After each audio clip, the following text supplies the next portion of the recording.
Lottery জিতে উত্তেজনায় উল্লাস করা খুবই স্বাভাবিক ঘটনা, তবে বাঁধ ভাঙা আনন্দে মৃত্যুর ঘটনা বিরল। কিন্তু এমনই এক ঘটনা ঘটেছে সিঙ্গাপুরে। জাদুর কাঠের ছোঁয়ায় জীবনের মোড় ঘোরাতে ক্যাসিনোতে আসেন এক যুবক। জিতে যেন প্রায় ৩৩ কোটি টাকা, কিন্তু উত্তেজনার বশে হৃদরোগে আক্রান্ত হয়ে এখন খবরের শিরোনাম ওই ব্যক্তি।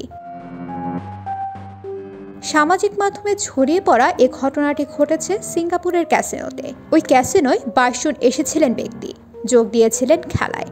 ভাগ্য পক্ষে থাকায় জয়ীও হন তিনি, আর পেয়ে যান নগদ অর্থে ৩.২ মিলিয়ন পাউন্ড বা বাংলাদেশের টাকায় প্রায় ৩৩ কোটি টাকা। কিন্তু এখানেই ঘটে গেল বিপত্তি।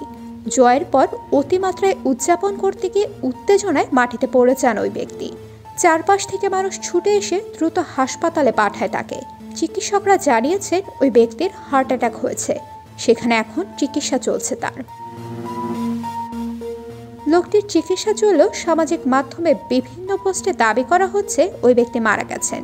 তবে বিভিন্ন সংবাদ প্রতিবেদনে জানানো হয়েছে তিনি বেঁচে আছেন এবং চিকিৎসা চলছে। তবে শেষ পর্যন্ত ওই ব্যক্তির ভাগ্যে কী ঘটেছে তা নিয়ে আনুষ্ঠানিক কোনো বক্তব্য পাওয়া যায়নি।